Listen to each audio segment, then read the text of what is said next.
Thank God you made it, and just in the nick of time. Hi, I'm Nick and welcome to my channel. This channel aims to provide informative and light-hearted musings, unboxings, reviews and comparisons of retro, vintage and current watches that are unique and different in design. Although informative, this is still first and foremost entertainment, so be nice to each other with your comments, irrespective of differing opinions. Watch brands, sponsors' contributions, collaborations, and viewers' lendings to the channel for review purposes are always welcome. And always remember, buy what you like and wear what you have. With that housekeeping out of the way, let's get started. For the channel's inaugural review, I will be looking at the MINUS-8 Diver 2.0. Founded in 2013 in California, it is a contemporary watch brand known for its unique and innovative timepieces. MINUS-8 sprouted from the industrial design house of Astro Studios, with an emphasis on industrial design, architecture and modern technology. The name MINUS-8 derives from the UTC -8 time zone where the brand was established. You probably already owned many products that were designed by the Astro Studios -8 team. Their watches are characterized by minimalist and avant-garde designs whose dedicated fan base celebrates their clean lines, bold aesthetics, and a focus on accuracy and durability. One of their notable collections is the Diver 2.0, which now exists in its second design iteration, a fusion of cutting-edge design, rugged functionality, and thankfully not a recycled homage design. With its sleek, minimalist aesthetics and robust construction, this watch asserts it's ready to accompany you on any underwater expedition or daily urban exploration. Let's see if it lives up to those expectations. A quick check of the specs reveals the following. It's got a titanium case and bracelet construction with dimensions as follows: 44mm diameter case, 22mm lug width, and 55mm lug to lug with a 14mm height.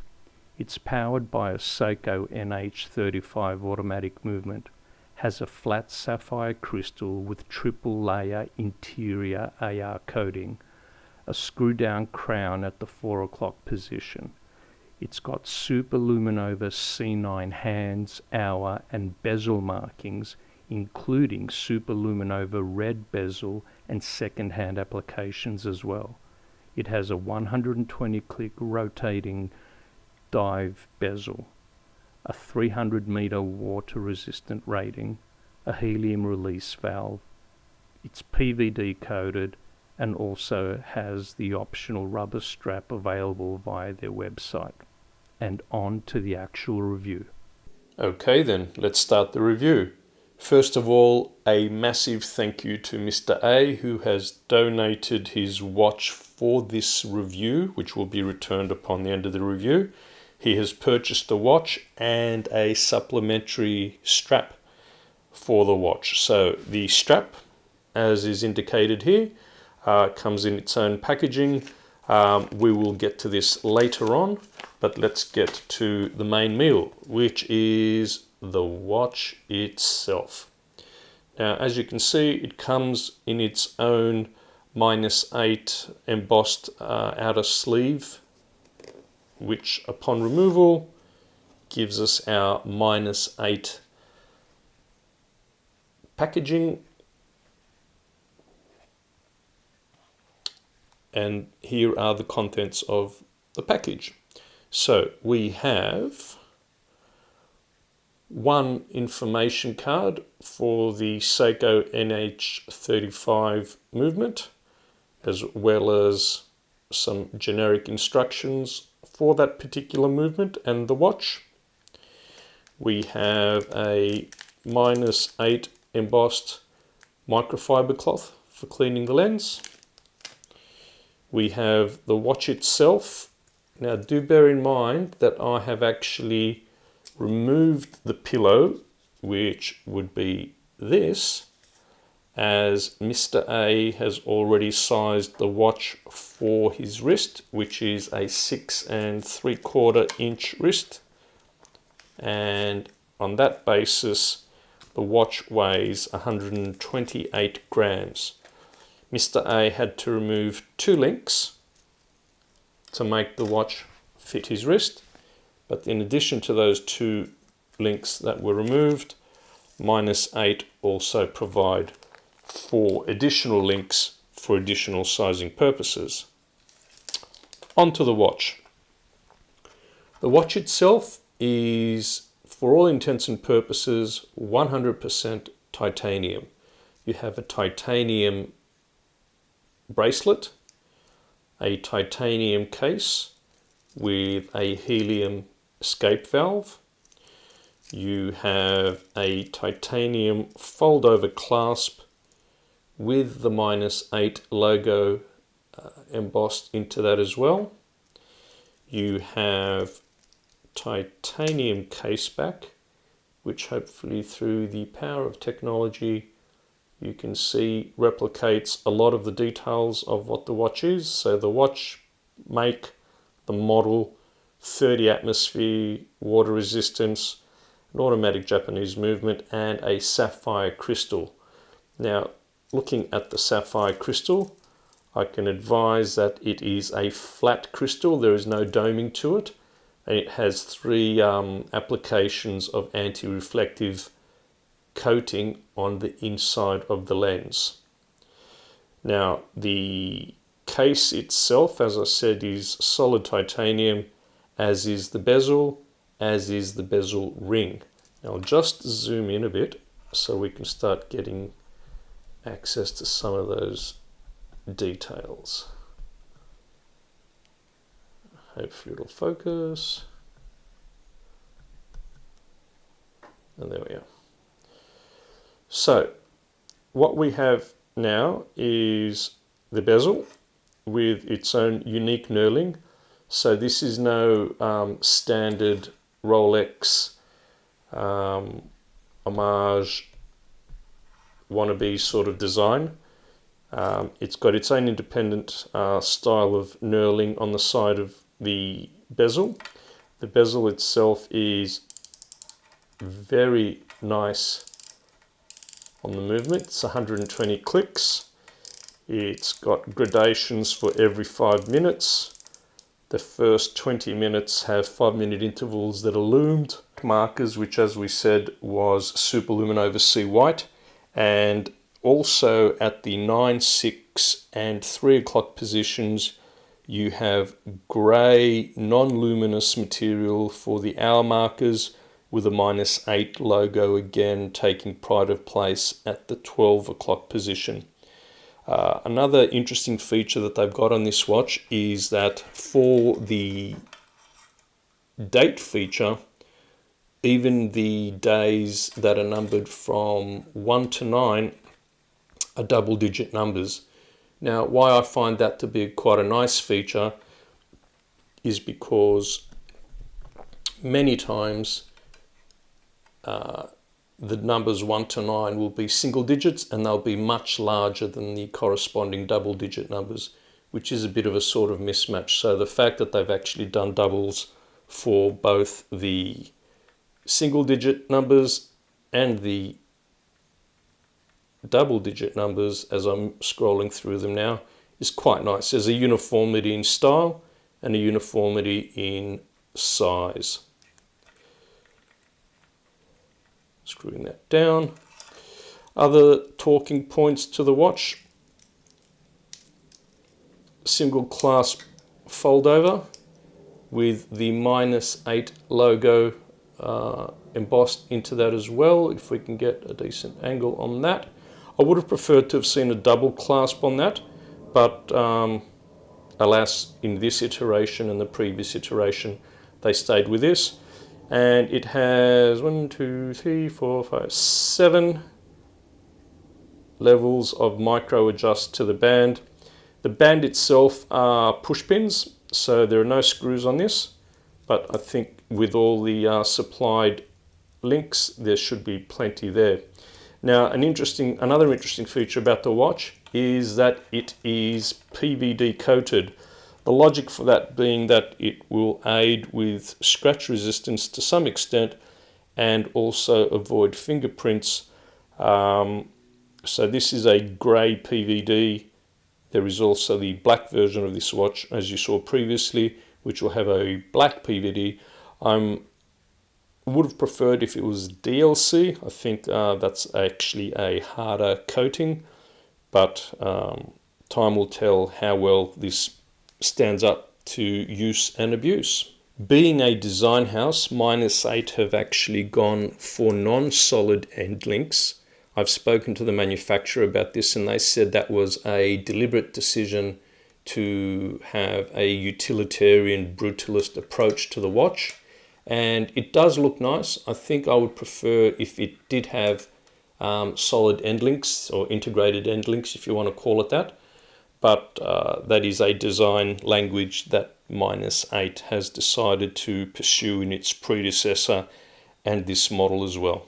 The watch comes standard with its titanium bracelet, and as indicated at the outset, there are rubber straps options available. They come in black, tan, and an olive color, which looks like an olive grey. Now, Mr. A had opted for the olive option, so this is what the watch looks like with its titanium bracelet. And if you bear with me, this is what it would look like with the olive straps on as well. I think it's quite a nice match, and it picks up on the grey of the titanium and DLC coating. Now, looking at the actual rubber band itself, it's actually quite a nice design. So you've got the MINUS-8 logo there.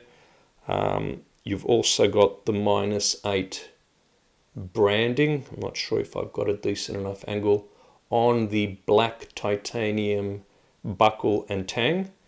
And on the underside, they've got these they're not complete perforations, but they've got these divots in them with the hope of aiding circulation and preventing sweat buildup during summer. And also on the underside of the buckle, they've got a wavy pattern etched or engraved into the underside, just as a nice little design feature as well.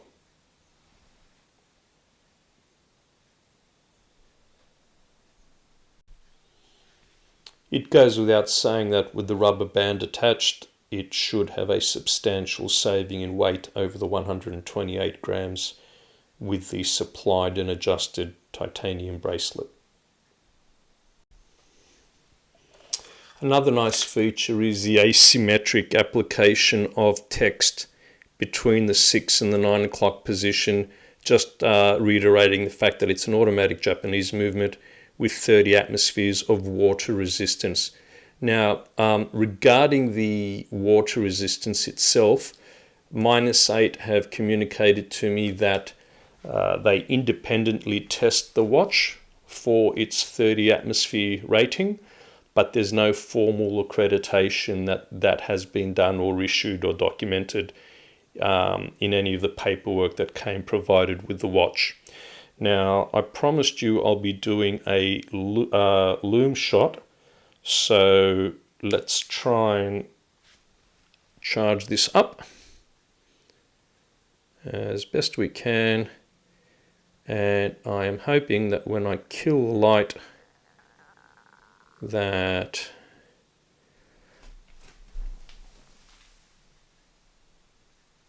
we will have a loom shot that the camera is happy to pick up.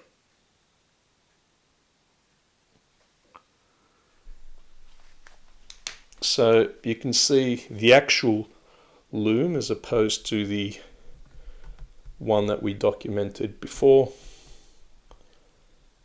From what I've noticed, it lasts quite strongly for about 10 minutes and then fades off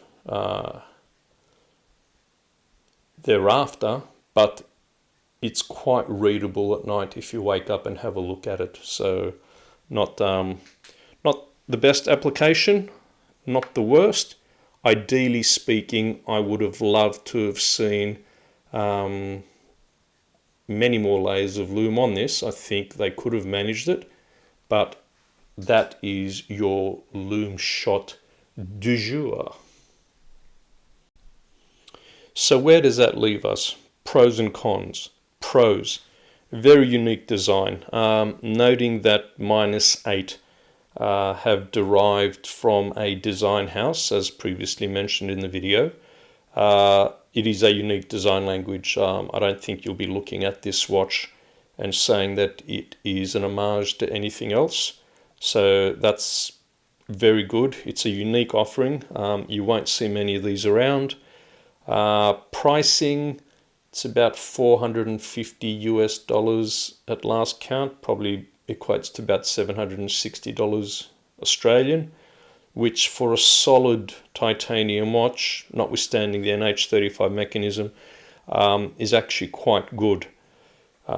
Cons, maybe for that price they could have gone for a slightly better movement in the watch, and maybe a slightly stiffer bezel, albeit with that nice sort of clicky sensation as you actually utilize it, and a much stronger application of lume for broader use in low light situations.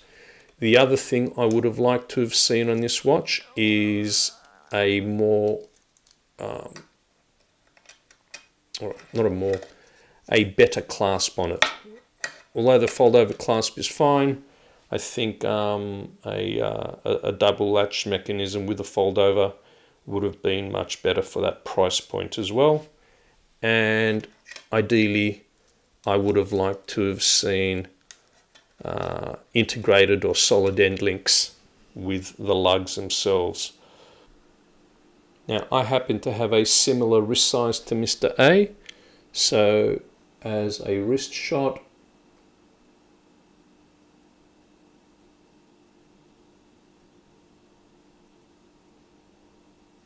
you can see how it fits.